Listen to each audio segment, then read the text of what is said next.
بەڵێ بینەرانی بەڕێز سڵاوتان لێبێ لە گەڕەشی بەختیارین لە قوتابخانەی بەختیاری دیارە بەیانی ئەمڕۆ ئەم قوتابخانەیە دیواری پاڵپشتی دارماوە بەهۆی ئەو بارانبارینەی کە ڕووی لە هەرێمی کوردستان کردووە. ئەگەر کامرمانم یارمەتی دەرم بێ دیمەنەکان بگوازێتەوە وەکە بینن ئەمە دیواری قوتابخانەیە. دیوارەکە بە تەواوەتی بەشێکی دارماوە، تەنها زەرەر و زیانی مادی بەرکەوتووە و داری قوتابخانەش لە وڵاتر ئەویش زەرەر و زیانی پێکەوتووە.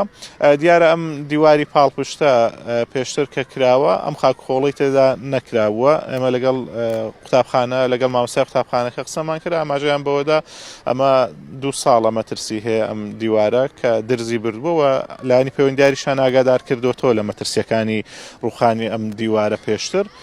وەک لە دیمەنەکان دیارە لایەکی ڕووخاوە بەشێکی تریش لەم لایە مەترسی ڕووخانی هەیە، هێشتا مەترسی لەسەر هەیە. ساڵی ڕابردووش بەشێکی تری دارما بوو دیواری قوتابخانەکە.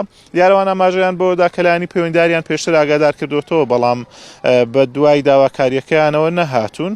ئەمە شوای کردووە کە ئەمڕۆ بەهۆی بارانبارینەی کە باریوە دیوارەکە ڕووخاوە. من هاوڵاتیەکی گەڕەکم لەگەڵە بێتن قسەی لەگەڵەکەم کەوا پێشتر چۆن بۆ ئەم دیوارەوە لایانی پەیوەندیاریان ئاگادار کردو. مام حاجی سڵاوت لێ بێت، ئەم دیوارە هۆکاری ڕووخانەکەی چی بووە؟ ئەو هۆکاری ڕووخانەکەی ئەوەی بزانی لەبە پڕکردنەوەی وەرێهات پڕکردنەوە پڕ نەکرابوو. وەختی خۆی مەهەندیس داینا، مەهەندیسەکە داینا، وەستا و مەهەندیسەکان دانا پڕیان نەکردو. جماعەتەکەش هاتن گوتیان پڕکەینەوە باشترە لەبەرەوەی ئێرە قەیم دیوارەکە قەیم گوتن دیوارەکە هەروی ئەو دیوارە ئەنجی من بزانم نەخوێندەوەشم ئەمە چەند هەزانم، بەڵام مەهەندیسەکە خۆڕێ ئەوە پڕ نەکردیتەوە لەبەرەوەی قووەتێ خۆرێ گران نەبی دیوارەکە تەقی، دیوارشتا تەقیە. ئێستا دیوار ئەوی پڕ نەکرایتەوە هیچ عیبینە نەتەقیە، ئەوی پڕکرایتەوە تەقیە. ئەوە شتێکی معلومەکە لە سەس لەبە پڕکردنەوەی تەقیە.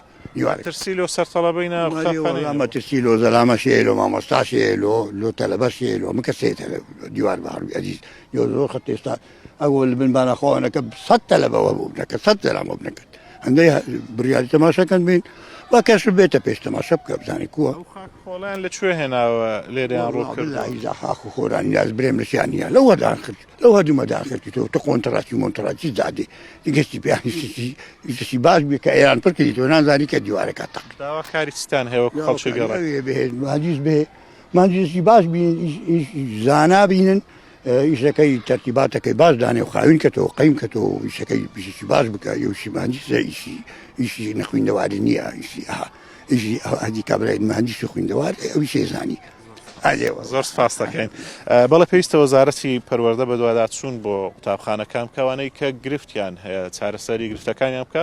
ئەم خاکخۆڵە لە گەڕەکەکان کە چاکراون هێناویانە لێرەیان ڕووکردووە کە دوجار ئەم زەرەر و زیانەی بە دوای خۆی داهێناوە مەترسی بۆ سەرجیانی قوتابیان دروست کردووە. لە لای شترەوە ئەم ساڵ ئەمە دووەمین قوتابخانەیە کە زیانی بەرەکەوێت لە سیدەکانیش چەند ڕۆژێک بەر لە ئێستا سەقفی قوتابخانەیەک بەهۆی بەفربارینی زۆرەوە کە لە کابینەدا بوون ڕووخا، بەڵام خۆشبەختانە هیچ زیانی گیانی بەدواوە نەبووە، تەنها زیانەکان زیانی مادی بوونەوە. ساڵی ڕابردوش بە هەمان شێوە قوتابخانەی چەمی ڕێزان زەرەر و زیان بەردیوارەکانی کەوت. بەشێک لە قوتابخانەکان پێویستیان بە چاکردنەوە هەیە و بە دوواداچوونی پێ بکرێ. ئەرچی وەزارەتی پەروەردەیە وەزیری پەروەردەیە ساڵانە بە دوواداچوون بۆ کوالیتی قوتابخانەکان بکە بۆ ئەوەی لە ئەگەری بارانبارین و بەفری زۆر زەرەر و زیانی بە دوای خۆدانێنەوە نەبێتە مەترسی بۆ سەرجیانی قوتابیان. بەڵام نەگەڕێمەوە لایەوە.